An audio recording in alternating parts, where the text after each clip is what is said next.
अनार के दाने, पुदीने के पत्ते और लेमन, काला नमक, इन सबको हम मैश करेंगे।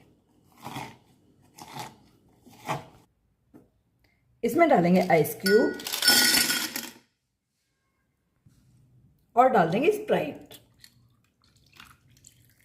मिक्स करेंगे और इसको हम ठंडा ठंडा सर्व करेंगे।